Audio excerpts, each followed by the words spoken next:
Swisher? No, you can take whatever you want. These are super, super warm.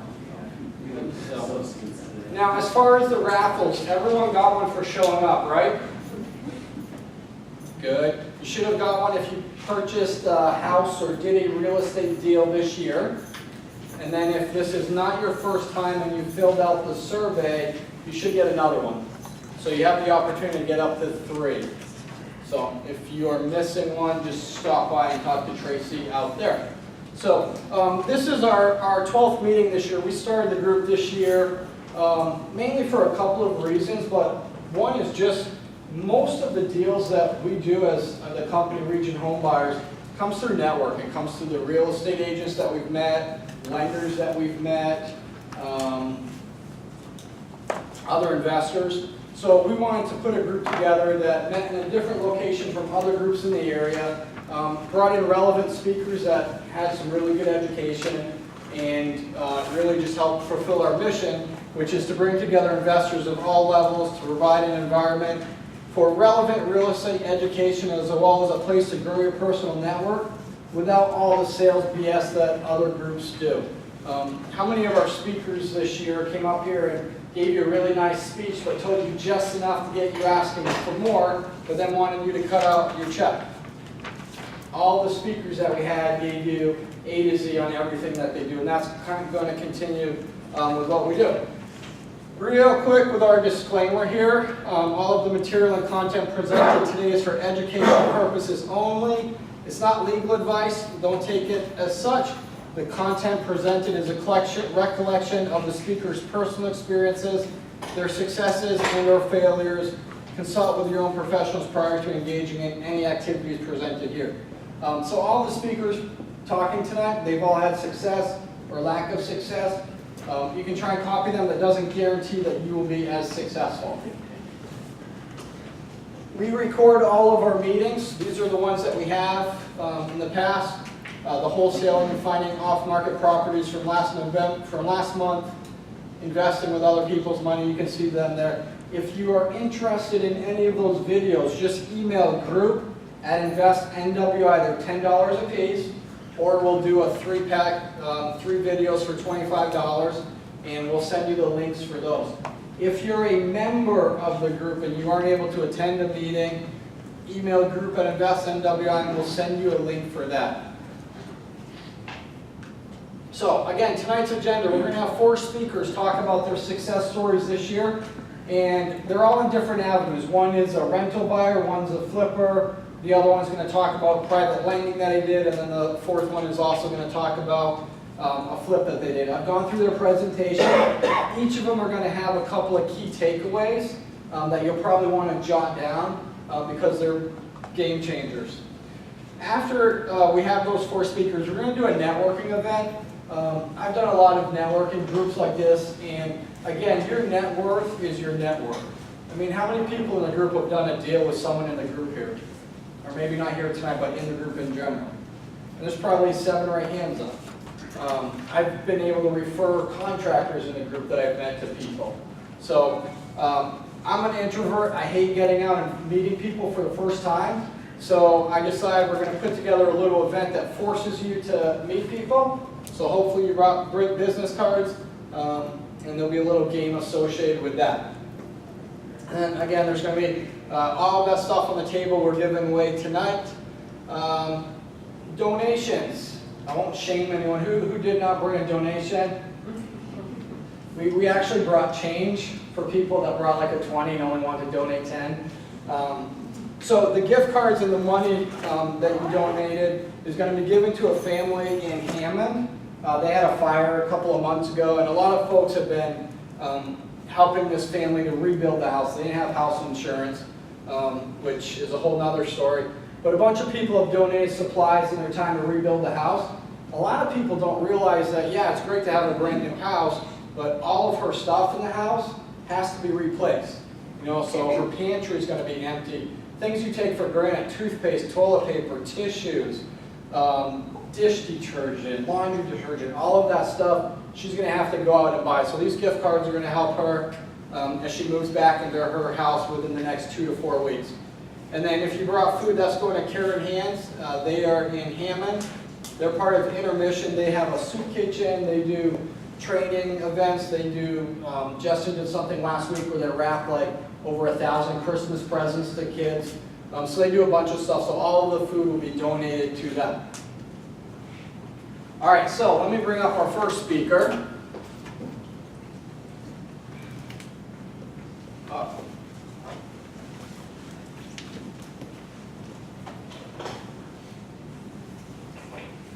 All right, I'll bring up Travis.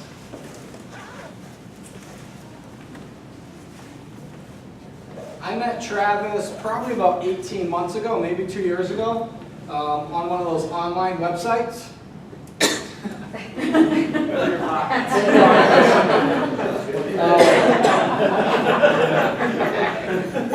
Bigger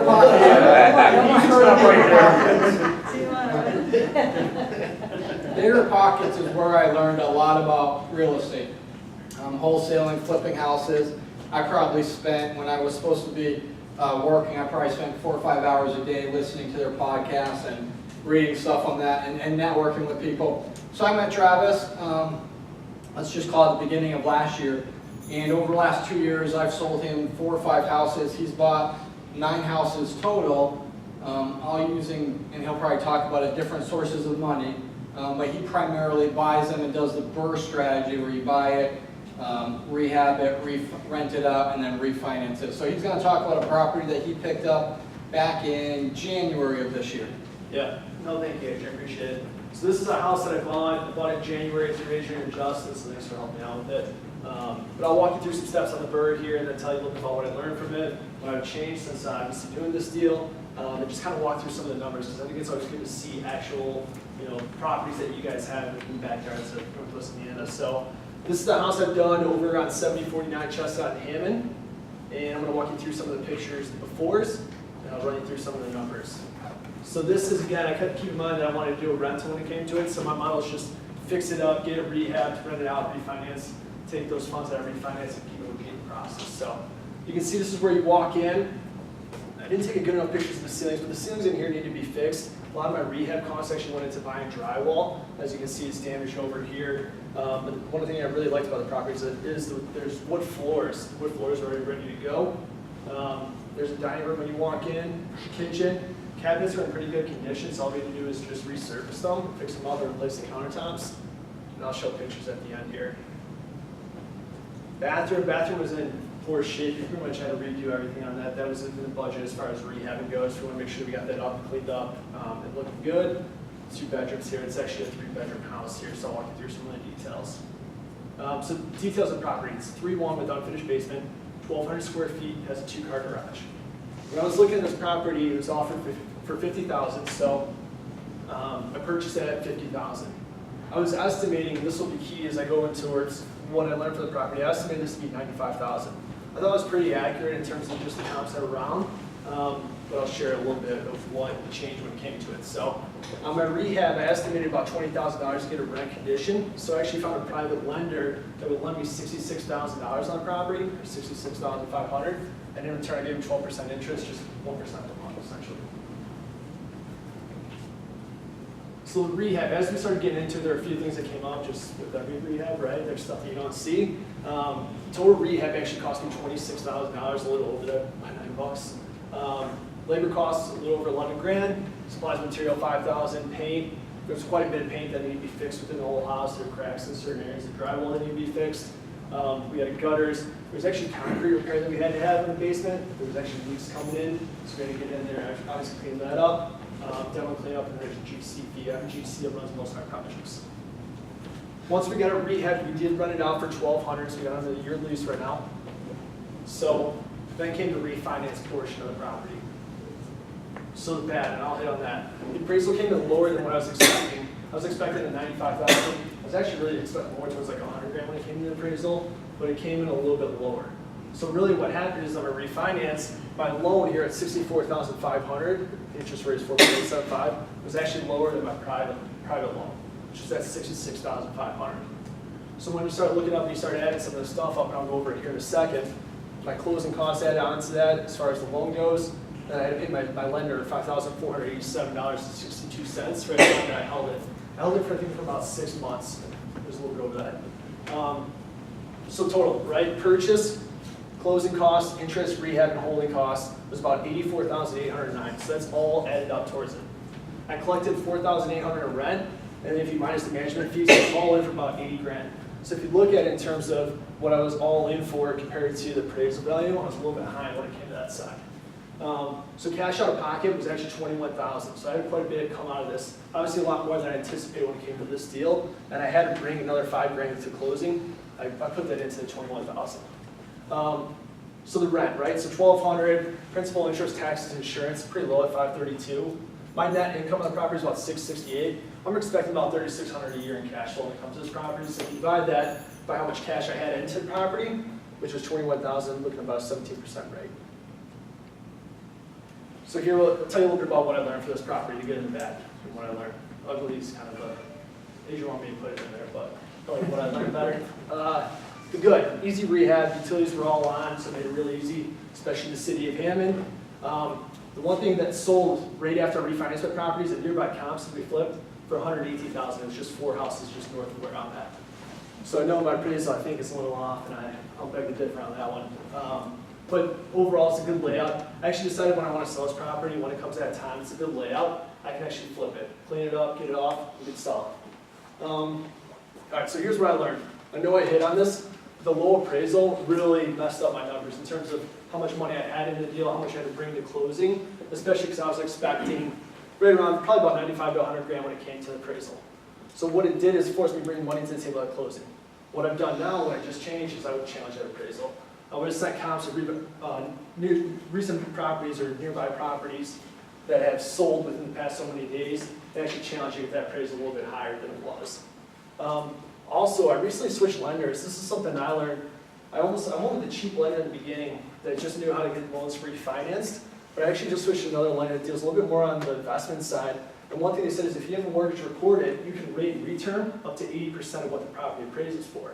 So recently with another property, I had a loan at 75% of what I thought the property was worth, and when I refinanced, we were able to take those closing costs and refi them into the loan. So that $5,000 that I brought to the table that I talked about in the last stage right here, this one, the closing, I could have, if I had the right lender, actually roll that in there. I'd rather do that first. I'd rather have the financing aspect on these loans. I'd rather put that in there and save that money, and I can actually use it for another property. So just getting the right lender on your side in terms of investments really helped.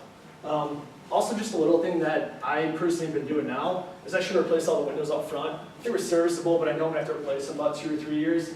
I would rather just get everything out of the way up front, and along with the AC unit. Probably about 2 or 3 more years on the AC unit, but you know, instead of the headaches, I wish I would just kind of just replace it up front.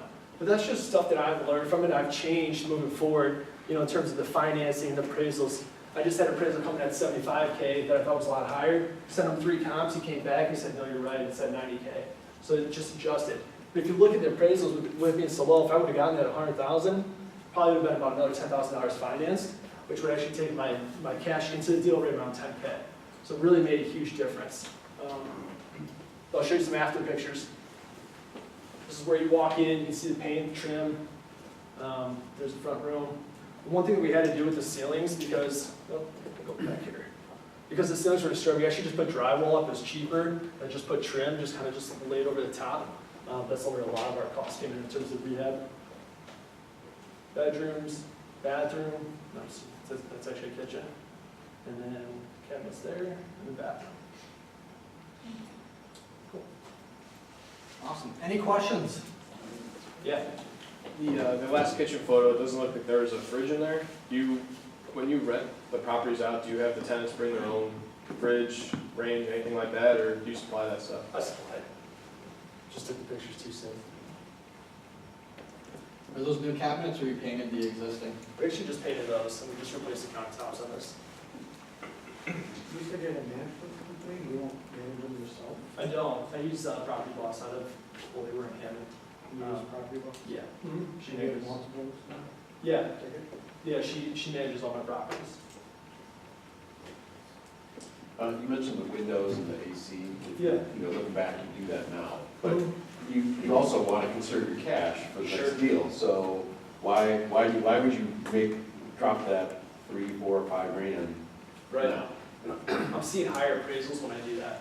Yeah. So when I put the new windows in the AC units, I've been seeing that I've been getting those higher appraisals where I can actually refinance it back out. Plus it's less than capital, expenditures in the future and stuff. So it's kind of just the thought of why I've changed it moving forward.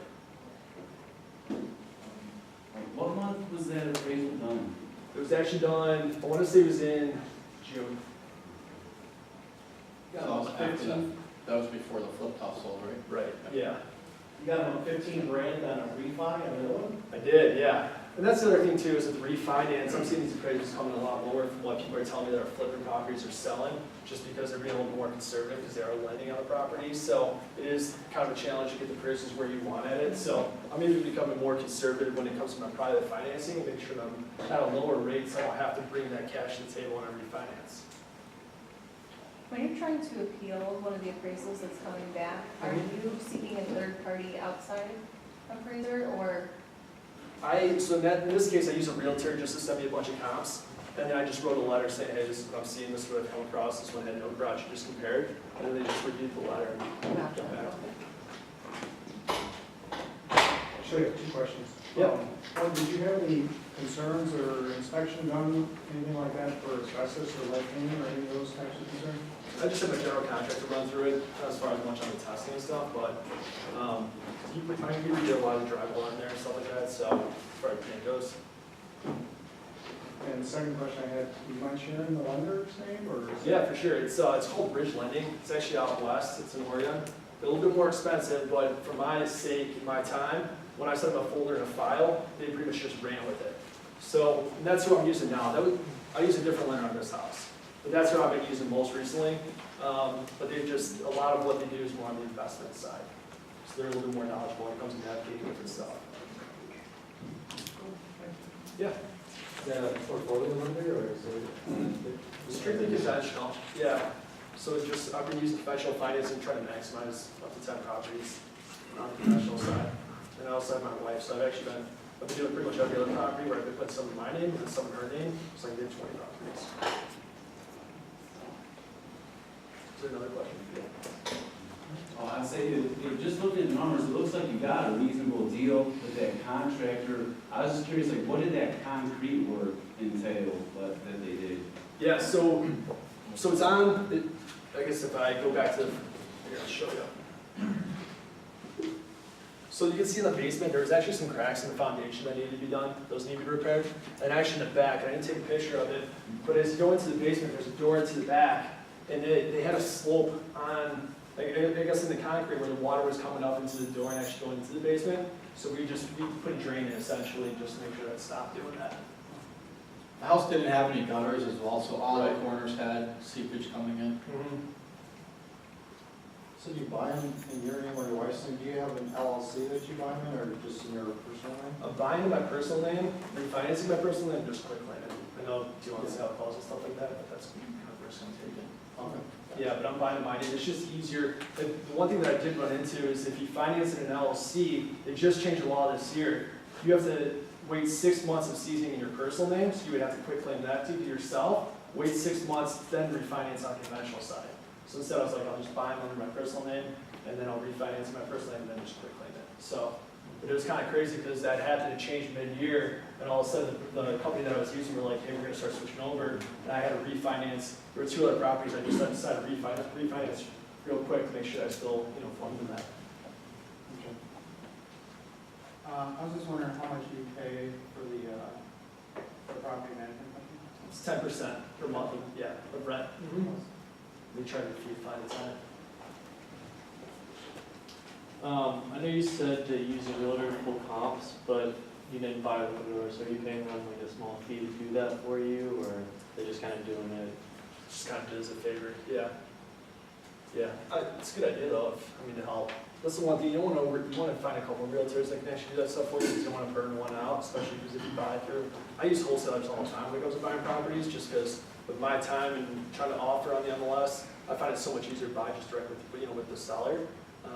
But it's a good idea. Was this found through a wholesaler or? Yeah, it was down to Adrian and Justin.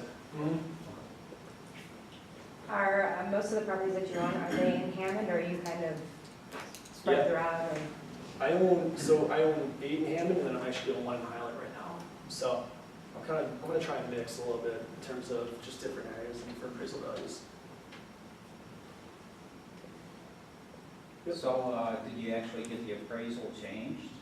So not on this one. The one thing, so I actually had this appraiser, he was doing another house of mine. So when he refinanced that one, he actually, I thought it was a lot higher than the other appraisal, that appraisal. So he was about 10 grand over on that one. So I was like, I'll just call it even and just kind of split the difference. So I thought he was low on this one, then high on the other one. I was just like, I'll take the average. So I kind of left it. I didn't want to beat him up, especially because he's appraised another house of mine. So I was kind of happy with the other one, how it came in. Cool. Awesome. Thank you. Yeah, if you have any questions, let me know. Thanks. So,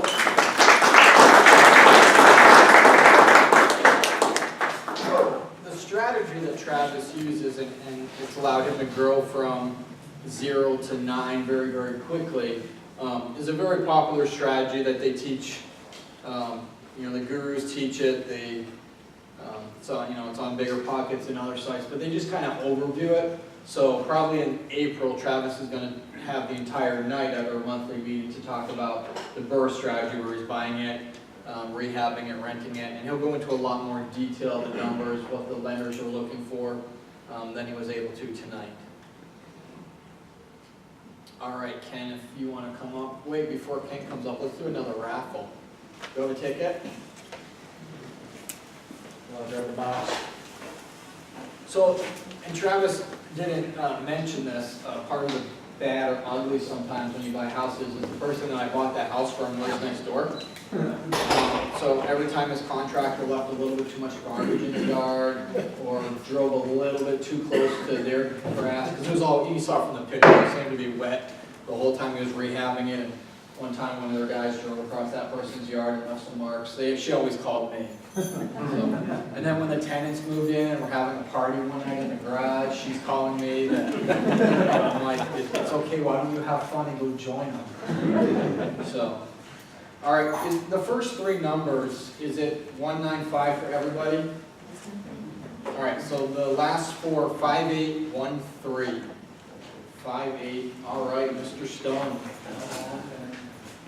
Where's your brother? Yeah, they're babies. That's a poor excuse. My wife could be in labor right now and I'm here. I totally recall our friend if she needs a ride to the hospital, so. Dinner. Thanks, guys. All right, come on up, Ken. Take it away.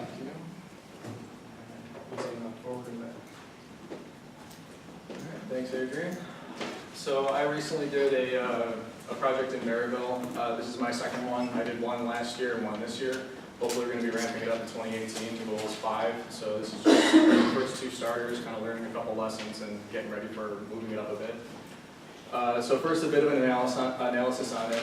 This one, they had it on the market for $85,000 asking price. We were looking at probably $20,000 projected rehab, and my realtor was saying afterwards we'd be looking at probably about $130,000 after repair value.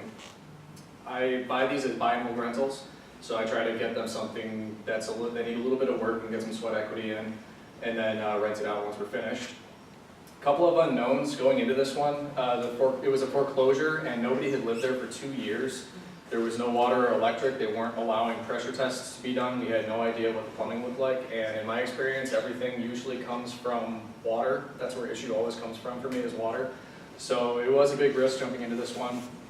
And speaking of water, the crawl space had too much water into it that anybody would go into it. The inspector wouldn't go down there. He would kind of lean in and take a couple pictures. My general contractor wouldn't go in. I was even too afraid to go in. So we basically were taking a bit of a jump there. It is a 3-bedroom, 1 bathroom, 1,564 square feet, and 2-car attached garage. So that's the outside picture of it. Not too bad. I think I got a couple pictures here, before and after. So they had a lot of the rooms, the 1950s, 1960s, solid oak plank or whatever that is that they've got in there. My contractor loved removing that. So we just went and did the drywall, repainted, replaced the fan, cleaned the carpet, everything like that. Kitchen wasn't too bad, a couple of plumbing issues that we needed to fix, a couple new appliances. The ones that were in there, we could repair, but it would actually cost more to repair them than buying new appliances because they were so old. The window also was jammed open a little bit, and there was no way that was going to work, so we had to replace the entire window in there. Small changes to the living area here. The biggest one was just fixing up that wall and actually capping off the fireplace. I got advice from my inspector, my general contractor, and my realtor that you don't want to let your tenants play with fire. So they said, go ahead and just cap it off, don't give them the option. So we did that. So a couple things over the review. We ended up getting it for $78,000. The rehab was a little bit over what I thought it was going to be, almost $23,000.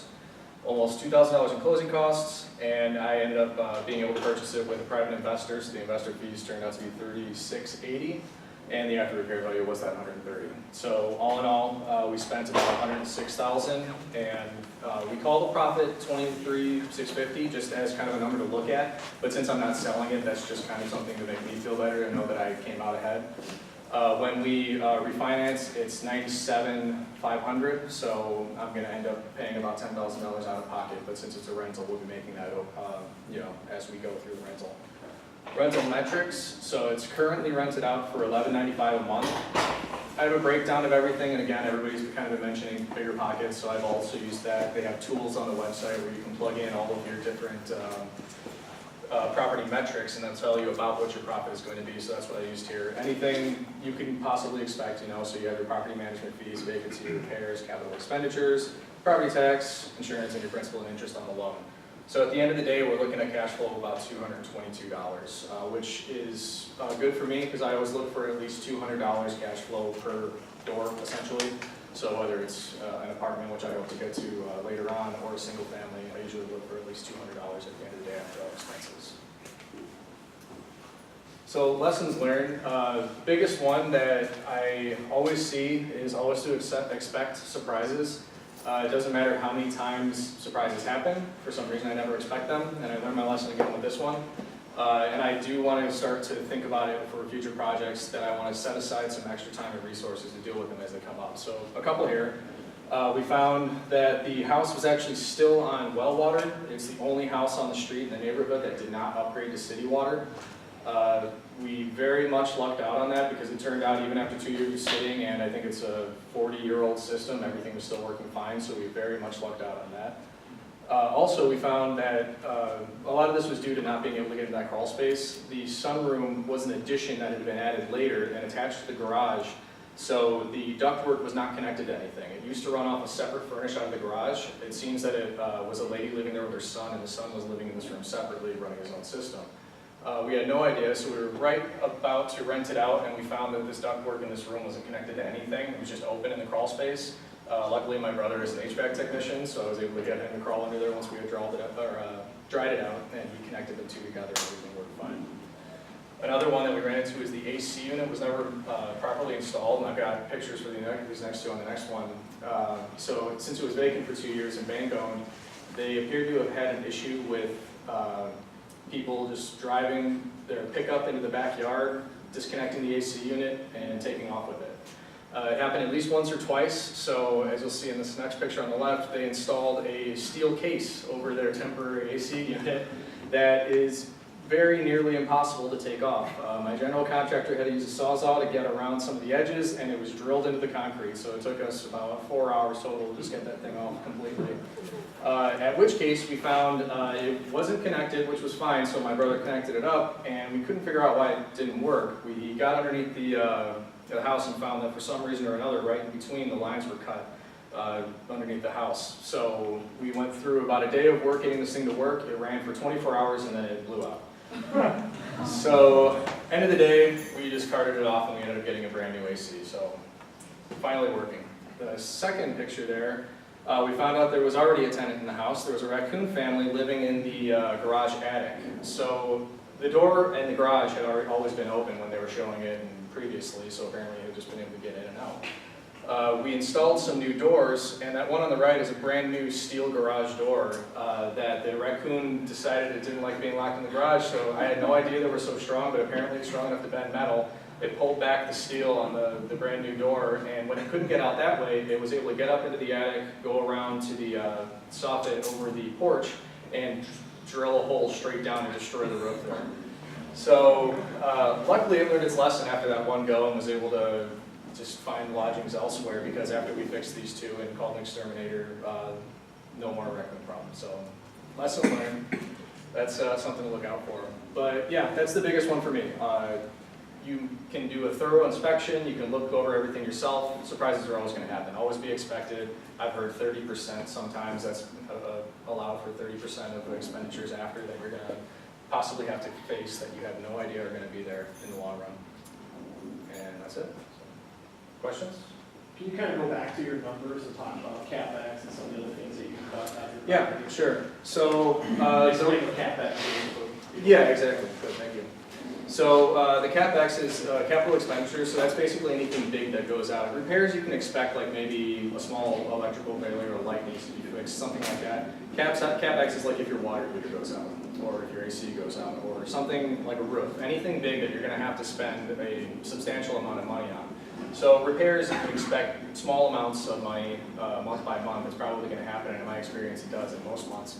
CapEx you're going to see possibly once a year, maybe once every 2 years. So that's why you're saving it up and just making sure you're not counting that as a profit and pocketing that money, because you're going to need it later on down the road. You don't want to be surprised.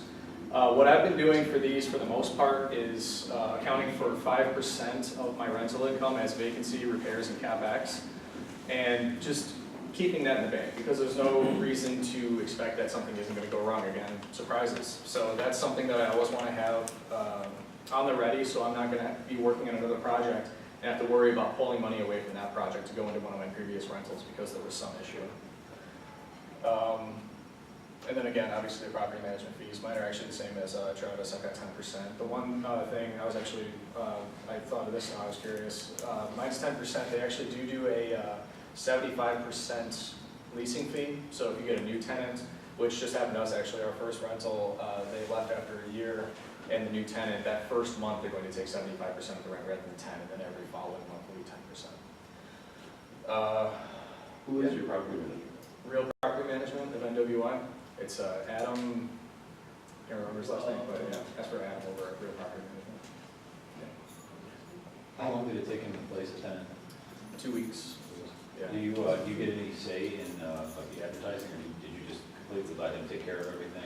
And I give him pretty much authority out of all that, because he's already got the network established and everything like that, and he does a really good job. He does his due diligence. He kind of took me through everything that they like to do, so all the usual background checks, financial checks, everything like that. and is it market rate, or is it housing choice voucher, or I'm sorry? is it a voucher like a Section 8, or is it market rate? Market rate. Okay. Maybe you said this, but I didn't catch it. How did you find this property? All MLS. Yeah, MLS? yeah. We have a relationship with a tenant through, or I'm sorry, a realtor through Keller Williams that's worked with my family for the last 10 years. So it's pretty easy. Anytime anything comes up, I'm usually the first one that is able to get in there. So it works well. What was your thought process in how you decided to invest into Washington Court versus another property in Maryville or some other place in Indiana? We actually did.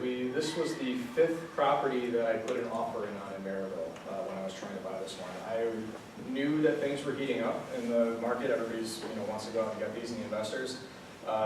The last 4, I think the first 2 I offered under the amount to see if I can get a good deal. Completely outbid. Everybody was offering over the asking price. The 3rd one, I think I offered $5,000 over asking price. I was still beat. 4th one, something similar than this. I was kind of tired, but then again, I was thinking, I don't want to get into a deal with a bad deal by buying it, at a bad price. So I just tried my luck and offered a bit beneath, and I ended up getting this one. So there were a lot more we looked at in Maryville, but a lot of things that I look at is just the neighborhood, and you can always change things in the house as long as it's a good deal, but as long as it's in a decent neighborhood, that's what I'm looking for. So when you're looking at certain properties, how many would you say you keep in your funnel prior to? As I'm looking, yeah. Well, they're, again, I keep going back to bigger pockets, but I think they say you're supposed to look at maybe 5 deals a day or something like that, just to keep yourself, you know, up to it. But when I'm doing these sorts of things, I basically give my criteria to my realtor, and they give me a client portal, so it just funnels that all down to me. It's usually about 20 properties at a time, and they're going in and out day in and day out. But I usually find that I send her maybe 10 to 20 properties, and then she tells me why I don't want to buy about 5 or 10 of them. And then I'll go and look at probably about 10, and I'll see some, and I'll filter some out, and then it comes down to, in my experience, at least 3 to 5 that I'll put offers on before I end up buying one. Is it on city sewer? This is all, oh, this, you mean, yeah, the waste, that is, it's just the water coming in, that's. Would you pay the same knowing if you knew it was a well? Probably not, because once I heard from my contractor what it could cost to replace that thing, if it needed it, this would have been a bust if I needed to replace that well, for sure. I'm surprised the city didn't make you step in. Yeah, and that's what we were thinking too, but I don't know if the previous owner just was, old fashioned and said, it's worked well for us, we're gonna keep it, or what happened, but yeah, we haven't needed to, so. How did you finance this? And maybe you said that already, but how did you finance? Refinance through, again, I have a good relationship with my bank. I use BMO Harris. I think I opened my first account with them when I was 12 or something with my dad. So we've got people there that we've known for a long time. So through the refinancing, it's just a 30-year conventional, yeah, through BMO Harris. Did you use hard money up front? Is that what the investor fee is? A private lender. Yeah. Cool. Anything else? Why was the crawl space full of water? Was it the well, or? Some pump was out. Yeah, so there was, some pump was out, and again, this was actually something else we lucked out on because it had been vacant for so long, and there was water down there, no mold, somehow. There was no mold down there, and the plumbing, I think they needed to make maybe 5 repairs to the plumbing down there, but a lot of this, and I hate to say it because I feel like I should be chalking it up to more due diligence and less luck. But a lot of this was luck, unfortunately, for me. It could have gone so much worse, and again, that's my learning experience. I gotta be a little bit more diligent with that sort of thing because I lucked out. Yep. Your private lender, how much did you get from him and how long before you flipped it over to? Private lender was close to $80,000 to cover the purchase costs and the closing costs. I paid for the rehab out of pocket, and it was 6 months until I could refinance. So what percentage was it? I did 8%. That's like a good lender. It may or may not be family, so. How much was the fee for the 87 when you borrowed from hard money lender? How much was the fee? That was 8% interest over 6 months, so it ended up coming out to $3,680. Awesome, thank you.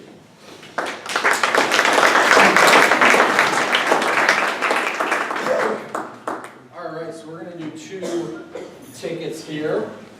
First ticket, last 3, 825. Oh, yeah. All right. There you go. Nope. Nope. Oh, this is later? Yes, later. Oh. Were you not listening earlier? I guess not. Okay. Did anyone else hear that? See, everybody heard that, so. Cool, thanks. It's rigged, I get that. All right, the last one for right now is 875. What was that number? 875. Looks like Jeremy has it. He is.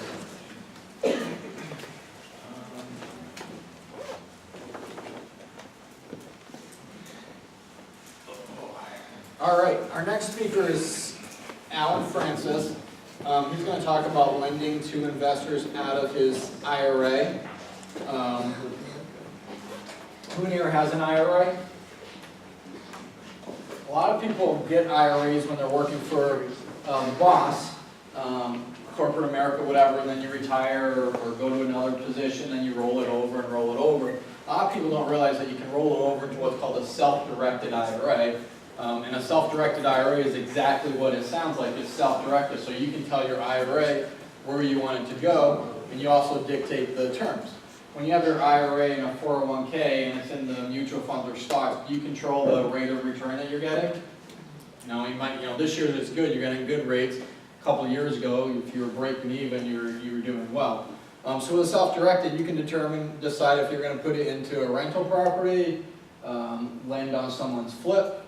You decide everything. You decide the rate, the terms, and all that. So Al's going to talk to us about a deal he did this year out of his IRA. Alrighty.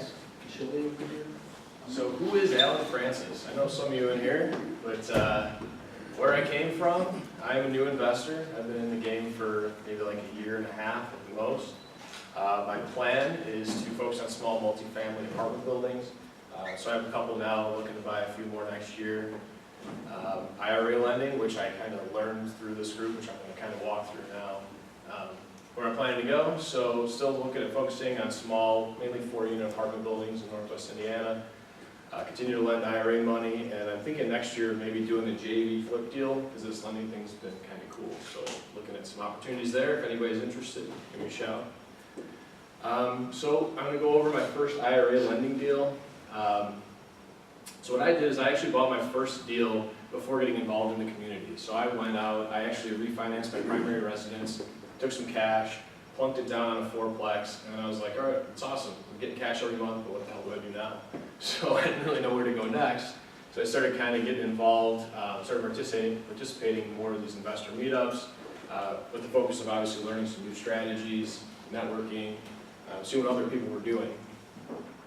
So what ended up happening is the stars actually aligned. So I met Justin and Adrian actually in a different group, but then started coming to their group.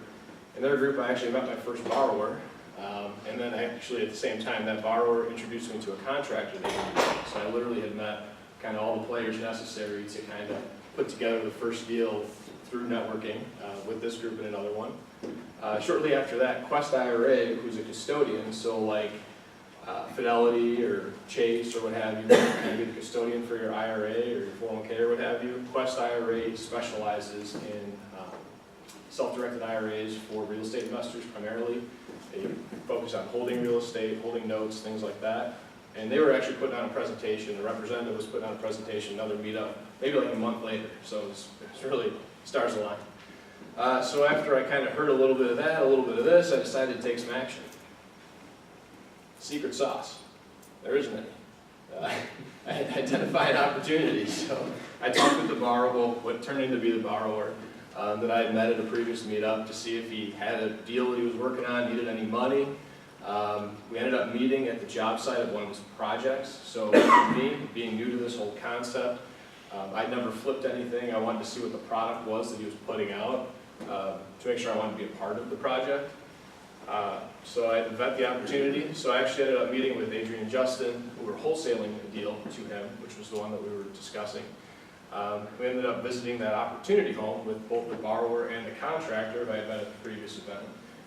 And everybody kind of knew each other, which was nice. So everyone was kind of vouching for each other all the way along. I ended up walking through that house. I had seen what the contractor's final product was previously, and then I saw what the raw opportunity home looked like, walked through what the project was going to look like, ended up also getting a copy of the contractor's bid. And this was actually, really at the borrower, he was just so helpful in being like full disclosure on what he was doing and where money was going and all that stuff. So what we ended up doing, I actually started really conservative again. Thankfully, the borrower was willing to go this way. We had some questions about the ARV, and so I ended up the plan was to lend the acquisition and rehab funds, but the actual ARV at the end of the project was almost 40% higher than the amount lent, and then we were targeting maybe it was maybe 20% or something. So I was being very conservative with the numbers, and thankfully the borrower kind of worked with me, made it work for his project, which has really given me more confidence in the whole process, in the borrower, and whatnot. So we created some terms and decided to pull the trigger. So I ended up opening up an account with Quest. The title company drew up the promissory note and recorded the mortgage. It was pretty straightforward after that. Mission accomplished. The first deal went smoothly. The borrower was able to refi within the allotted timeline. What we did was a 1-year balloon payment, so there was no payments through the process. just had to refi within a year, pay me back.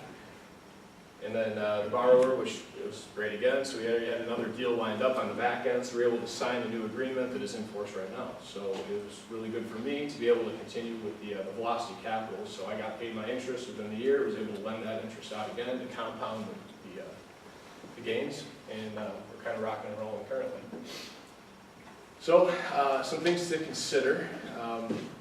If you're interested in something like this is kind of the stuff that I learned. So provide yourself some deal level assurances, know the people you're dealing with, learn as much as you can about the property and the liquidity position of the borrower. So this was all just from networking. So I learned all the people involved. I learned the seller of the property, the buyer of the property, the contractor rehabbing the property.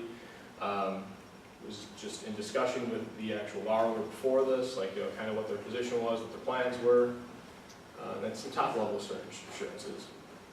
So look for a mentor in the IRA lending process. I can help answer questions, but I'm by no means a professional. I've done a couple now, and it's been good so far, but I'm learning new things every time. Talk with your self-directed IRA resources if it's something you're interested in, and you guys do move money to, like, say, Quest or something like that. Quest has been very helpful if you have questions and kind of just helping you get down the path.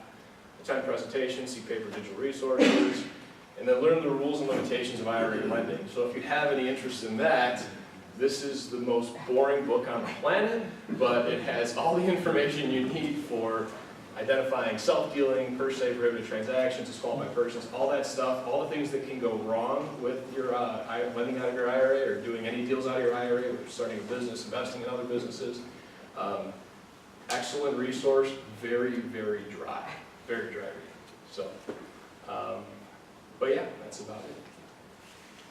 So, Go back to that last slide that you had there. sure. Talk to us a little bit about how you set up your account. What did Quest need? How long did it take to get your money to them? Yeah, so I think, setting up with Quest was relatively easy. I believe all the documents were actually just printable online, you had to fill out. What I already had a self-directed IRA, but it wasn't focused on lending or notes. I was just doing my own investments on the side. So really it's the rollover. I think the whole process start to finish maybe took like a week and a half. To actually fund the deals takes a couple of days. So once you get all your documents in order, you have Quest actually review the documentation prior to the closing when the borrower's going to sign everything. Everything gets sent over to Quest overnight. Funding's like a day or two later. Yeah. So Quest kind of acts like they're protecting their contract with whoever you lend the money to? Yes and no. Okay, So Quest is actually, so who protects you when you lend the money? Who protects me? Do you have a contract, was it at the closing? It's a promissory note, so it's a regular, I'm actually going to have to be responsible for it on the back end, but kind of have to act and enforce through Quest. So Quest is the custodian. All they do is they house your money and they make sure that the transactions that you're doing are legal, and if they're not legal, that's their responsibility to report it. So they kind of look over you a little bit, but you can't depend on them. You have to use an attorney or something like that to actually create real legal enforceable documents. And then, should something go sideways, yeah, I'm going to learn that action when that happens. Hopefully I don't have to. So on his deals, he has a mortgage recorded on that property. Right. So if something goes south, then he has to foreclose. Yeah. So I haven't been there yet, like I said, so hopefully I don't ever have to learn it, ins and outs of it anyway. So I've heard of the checkbook IRA. That doesn't sound like what you have. Right? So you have to ask them for the money from the I instruct them on what to do with the funds. Yeah. Quest will not give you checkbook control. Yeah. You should never have checkbook control. Read the book, you'll know why. It's an easy way, if you get audited, they will tax your entire IRA. And anybody who tells you otherwise doesn't know that. There's IRA companies that will do it. It's against rules. I mean, you can't have checkbook control and say that you're not providing a service to the IRA. And if you get audited, they'll tax everything you have. So. Is Quest local? Right in Texas, yeah. Oh, right. Same time zone, just convenient. There's almost nobody that works as fast and as efficiently as Quest. I use Quest. I've had people get loans from other companies like Midland and everybody. They suck. If you want to get something done, if you're not using Quest. He's not even paid to say that either. I don't care who you use, I'm just telling you. when we sell stuff to people and they're using these other companies, it's a nightmare. It's a nightmare. Jack? Yeah, so the money that you make on your self-directed IRA lending, does that have to go back into the IRA? So you don't get any of that until you're like 60 or whatever, but if you're basically growing your IRA faster. Anything you wish you would have known of prior to starting, that sort of like a learning lesson after the fact? Yeah, actually. So going along with recording a mortgage, you also have to do a release of the mortgage, which I didn't realize. So when my borrower on the first property went to refinance, everybody sits down at the closing table, everything went smoothly. I never filed a release on the back end. Everyone just assumes that's going to happen. So what we've talked about going forward, because what will happen is if that mortgage ever gets released, if he ever goes to sell the property or refinance later, this is still going to be hanging out there on the history of the property. So That I want to share with you. All right, so first thing that came up, I rehabbed the house, I put it on the market, bam, about a week or two later, got a full price offer. All right. Now, to keep in mind, most of my properties that I buy on the ARV side are typically anywhere between $150,000 to $250,000 range. And most of those people are first-time home buyers. So in this case, this was a first-time home buyer. Now, mold, you say the word mold to a first-time home buyer, they just freak out, right? Rightfully so, but in this case, though, there was actually no ductwork running up through the attic, so it wasn't really contaminating the airflow down in the lower floor. But anyhow, so there was some mold in the attic. And the first-time home buyers, again, this was a full-price offer, so I'm like, I'm trying to please them, right? And they're freaking out. They're saying, no, I don't know, we might want to back out, there's mold, blah, blah, blah, blah, blah. And this came up in the inspection. I said, all right, I'll have a license, because they kept saying, we want a license, mold remediator, we want to see his account number, we want to see his website, make sure he's got a website, like crazy stuff, right? So anyhow, I got a little nervous because I didn't want to lose the deal on this one, but ended up getting the mold taken care of, got it all cleaned up. Next thing came up. After the inspection, the basement floods. And I was like, you gotta be kidding me. And so I sent my contractor over there, and he's like, no, it was just the pump. It was a really old pump. I'm like, you're kidding me, right? It's a pump. So the whole basement got flooded. That was just the 1145 was just the cost to replace, just to do some of the labor, replace the carpet. We had to do a little bit more on top of that, obviously buy a new pump and get that installed. That happened, thankfully, right after the inspection. I got in there and just knocked it out, right? Yeah, done, cleaned it, got it sprayed for mold and all that other stuff. 1 week later, you guys will not believe this. 1 week later, this is after the inspection, this is actually 5 days before the appraisal, all right? 5 days before the appraisal. You need internet for that length of work? I do. You have internet? No. Do a hotspot real quick. This was just recent, correct? Yeah.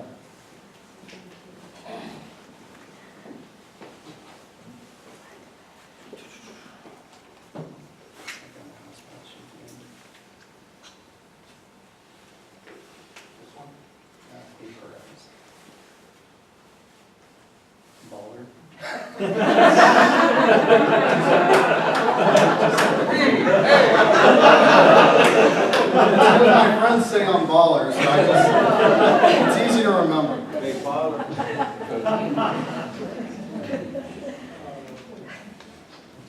All right. You know that's your nickname now, right? That is a nickname. No, I mean like amongst us now. Is this you crying? Hmm?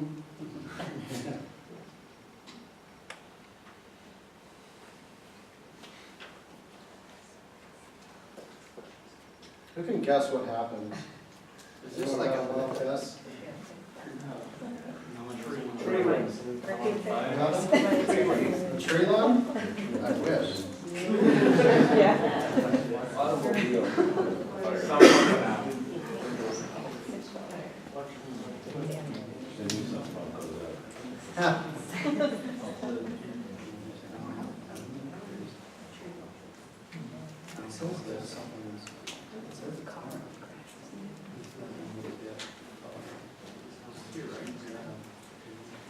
Is it blocking? Sometimes it blocks.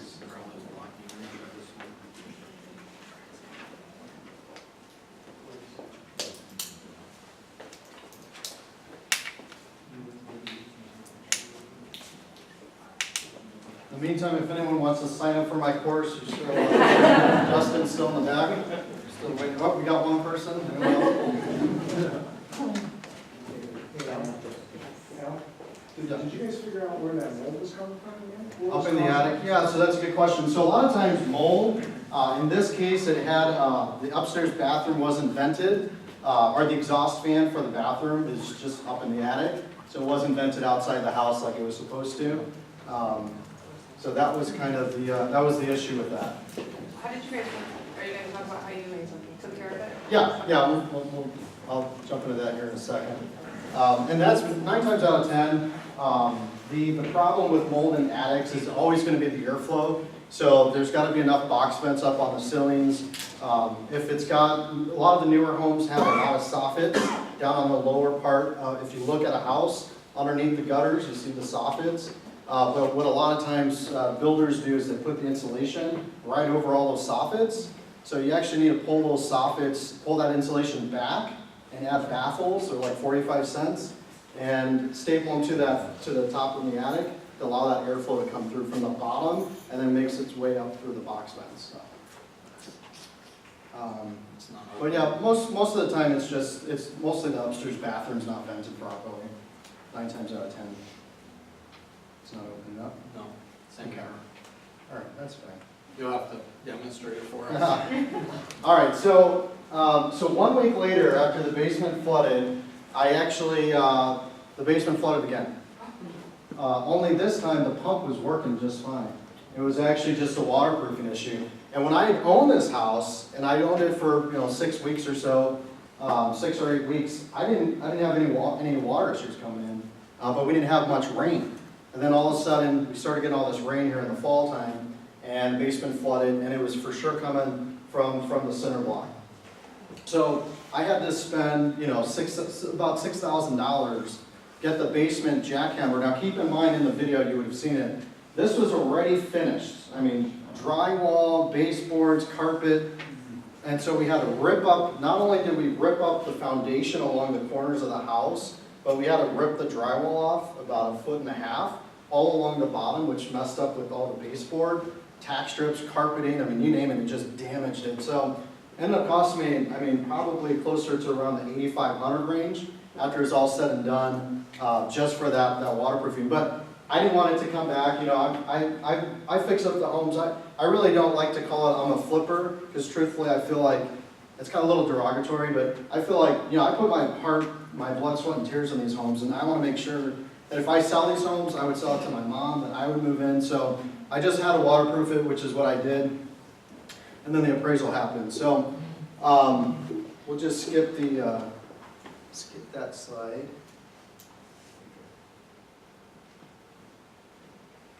There we go. All right, now the bombshell. I told you guys have to have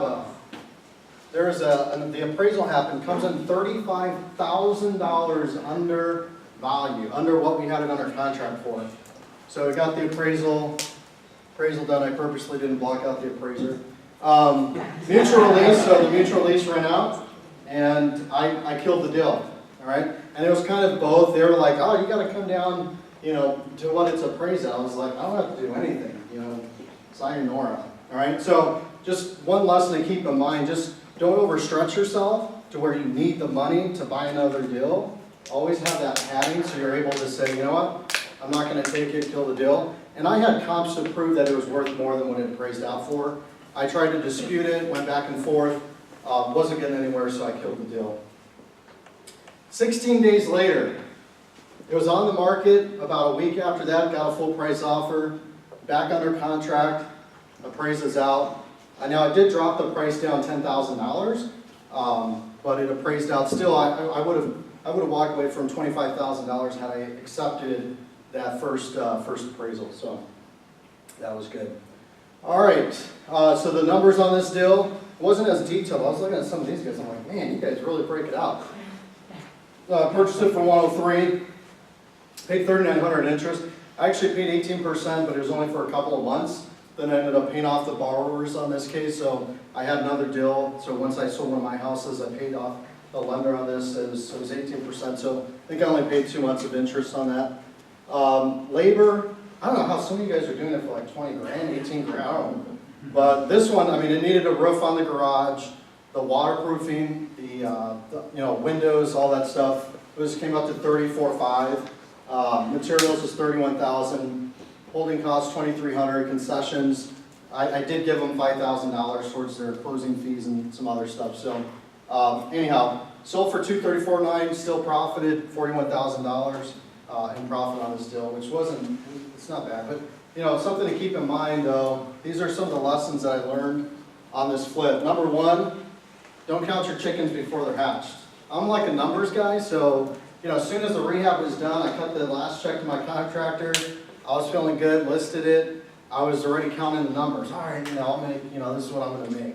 And then obviously everything else happened. So literally from the time I had it I had it listed till the time I actually sold it. I mean, I spent almost $10,000 and 2 times to clean the carpet, not actually pull up a lot of the carpet. Take care of the mold and get a waterproof. So just don't count your chickens until you actually close on the deal and you walk away with a check. So check the attic before you put it on the market. This is something I started doing and I've already caught one of them. The same thing, they actually did invent the exhaust fan outside the house. And so I have my electrician now, that's his job. And I say, my contractor's like, oh, I don't want to go in the attic, blah, blah, blah. But my electrician's usually always adding some recessed lights if they're always in the attic. So I just said, it's your job as the electrician, since you're in the attic, get a flashlight and see if there's any mold. If there's any mold, I want to make sure it's taken care of. That's now, we're doing that before it goes on the market. We're checking the attics for mold. Pay the extra $120 and get a new sump pump installed before you finish the basement. All right, this has happened twice now, actually this year, where, we finished this house and it's nice and beautiful and then the pump's out. Spend the $120, get a new sump pump. When in doubt, waterproof the basement before you remodel the basement. What I always do is when I buy a house, I always start on the top floor. Right now I'll probably start outside just because the way the weather is. So I'll maybe start on the outside, then I'll start up on the top floor. The entire time we've got the downspouts ran out properly, and we're constantly every day checking the basement.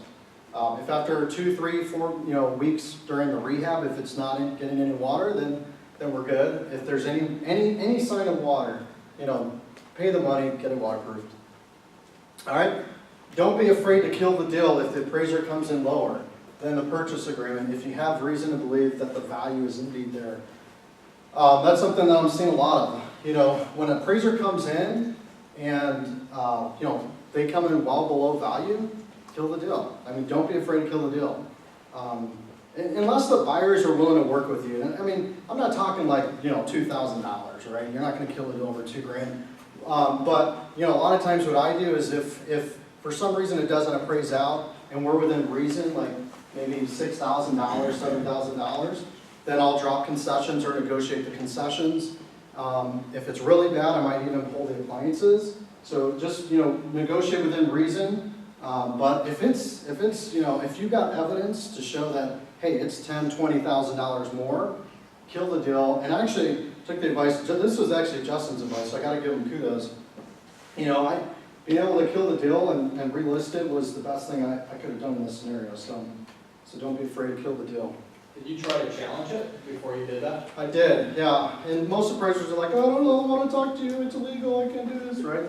But, I challenged it, I sent him comps, and he was like, well, this is that, this has got it was a little bit newer house, this is that. So it didn't work, it didn't go anywhere. And a lot of times when first-time home buyers, they get that appraisal, even if you challenge it and dispute it and you get it up a few grand, they still feel gypped. Because they feel like, no, this was the appraisal. I'm not going to pay a penny more, right? So, in a lot of cases, they already start looking for other houses. They're back on the market mentally. They're back on the market once they know it's pretty low appraised value. So, all right. Questions, comments? Don't forget about the back table. I'm just kidding. Yes. For a house just like this, how long would you say the entire process was from start to finish? It's a good question. It was 8 weeks, which is a little bit more than what I like to do. Usually they're around 6, but in this case it was 8. Good question. Yes. The radiation for the mold? Oh yeah, that's right. So I had a mold remediator guy that's licensed. It was, I want to say it was $1,000, $900, $1,000, and he had to go in there and spray it down and put some air purifiers in the attic. So I got 2. What's that? Do you remember who you used? Yeah, it was Ron Moore. I think he's based in Cherville. So they didn't do any kind of paint or any kind of, They did some spray, some coating. I have the invoice, but yeah, there was like a list of all these different things that they did up there. Yeah. Yes. Cinder block basement, right? Yep. What'd they do to, Waterproof it? waterproof it, yeah, outside, inside? So that's a good question. So inside the basement, what they did was they broke up the foundation. They put in drainage tile. All right. Now with the cinder blocks, just like with this cinder block here, they went about 16 inches from the bottom, and they drilled holes in the cinder block because the cinder block is what's holding the water. So they drilled holes about 16 inches off the ground and about every 2 to 3 feet. So every 2 to 3 feet they drilled the holes, and then they put black membrane, which went up above those holes, and so it captured any water that was in the cinder block, went down that black membrane down into the drainage system. So they put the drainage tile, they put the sock over it so dirt and stuff doesn't get in the drainage system.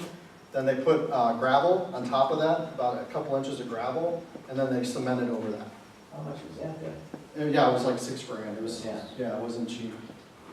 Who did that? Does that remember? It was my contractor, guy that I used. Yeah. Yeah.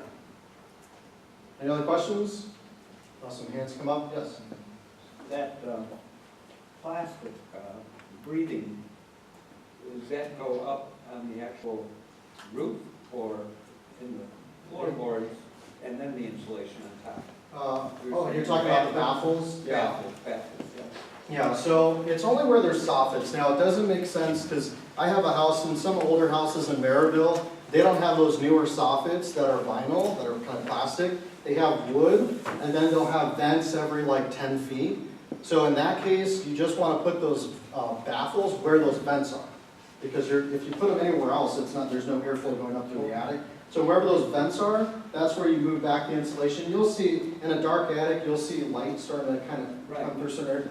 Pull that insulation back, put the baffles in, and then you just staple them to the top and let the airflow come. Do the remediators for the mold in the attic ever use a paint or some type of sealant up in there? Yeah, I don't know what they use. Truthfully, I just said to take care of it, and then he sent some type of warranty for the homeowner too, to showing that it was sprayed and that he provided a warranty. Yes. For the design of the home, are you using some sort of program for that, or? That's what's at the back table. No, it's just something I've used over the years with Sarah and I. We kind of pick out the designs ourselves, and over the years I've learned to kind of standardize. Dave Overman's big on standardizing processes, so kind of learned from him on picking 2 or 3 designs and then just running with it. So there's really like 3, maybe 4 designs that I use in all my homes. Yeah, you're welcome. Yes. Do you sell these on the MLS or how do you, Yep. on the MLS? Yep. Just right on the MLS. So 2 things, talk about your preferred homes brand, why you do that, and then second, we sold you that house well, we both know at a lower ARV. How did you, and then we kind of revisited later, how did you come up with the end price knowing that there was nothing to justify some of it? Made it up. Whatever I wanted in my bank account, I just put the price out. No, that's a good question. So when I purchased the house, there was one comp for $241.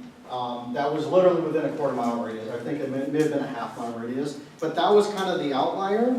And then there's a ton of comps for $209.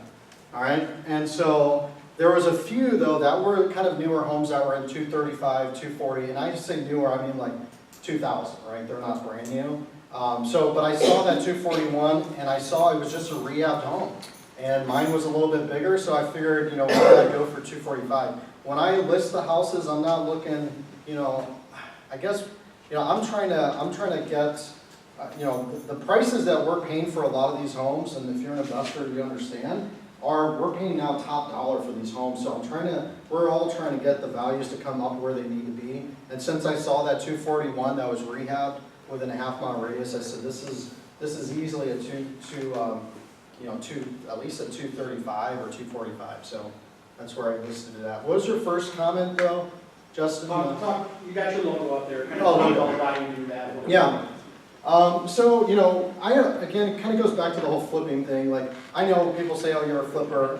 I kind of, you know, I look at it as I custom design homes. I don't just flip homes. You know, we have designed homes. So, you know, when people look, I even see that kind of mistake on the MLS too. It'll say, you know, newly flipped home or something. I'm like, oh, it just sounds horrible. Like, people don't want a flipped home that's just, you know, what do they do, splash and dash, right? Like, people want a custom designed home. They want something where they feel like they're buying, you know, a good quality product, right? And you look at some of the bigger brands out there, of whether they're builders, they have a brand behind them, and a lot of times they got a following. So I picked Preferred Homes back when I started the company when I was 25, and I just ran with it. I said, you know what, I kind of like the name. I went to a designer and kind of got the logo.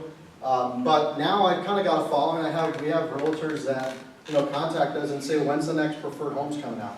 You know, and so we started to get a following with the realtors now, because they know, right, as a realtor, for those of you that are realtors in here, you don't, I mean, a lot of times buyers, they want to look at 20, 30 homes and then submit a lowball offer, right? And so they're kind of wasting your time, wasting your weekend. So realtors like our properties because for the most part, when they're bringing a buyer in, you know, it's maybe 1 out of every 4 or 5 showings we get an offer. So the likelihood of their clients submitting offers on our properties are a lot higher. So, but again, it's going back to building a brand, which is really important. So if you just started flipping or you've been doing it for a while, make sure you're building that brand.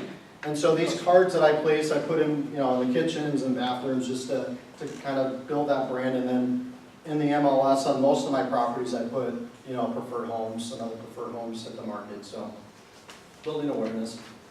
It's an image, that's, Yeah, you want to make it pop against everybody else. exactly. Yep. Any other questions? Dave, you got a question? Anything else? All right. Thank you.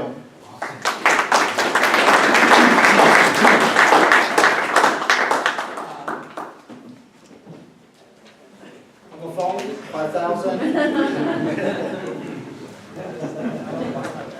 have a password now. I'm gonna go hacking and steal all your Bitcoin before it crashes.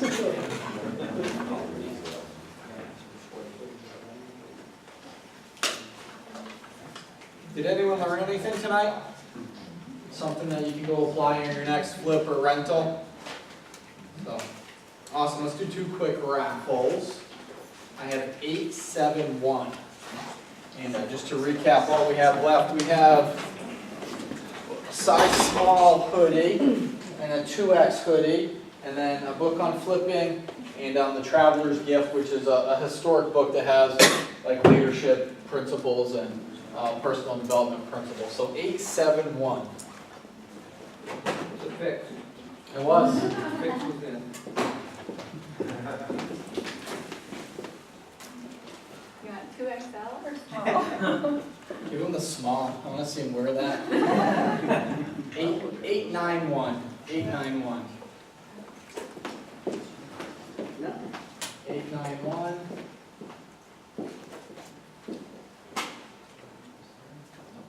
Someone has it. 891. No? Somebody left halfway through the presentation.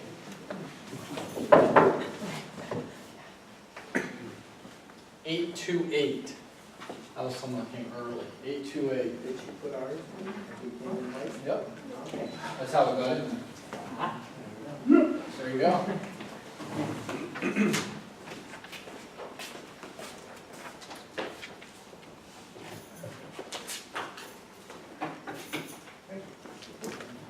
Flipping book. That's a good book. That's a good book. Who's the author? Who wrote that one? Is that? Jay Scott? Yes, Jason Scott. Thank you. He's one of the founders of the Bigger Pockets website. So if you found tonight's presentation beneficial, we do this meeting every month. It's this third Monday of the month. I don't know the dates for next year, but it's going to be the third Monday of every month. And I already have a bunch of presentations lined up for next year. We're going to start off the year with a mobile home investor. He invests in mobile home parks, which may not be something that you're interested in, but it's fun because a lot of his analysis on the deals are the same sort of number crunching that you're doing on single family. He just has to look at it as, you know, a 200-unit park. So he's going to talk about that and some of the differences between investing in that versus a single family home and how he got into it and how he does his due diligence. So that will be a really fun experience.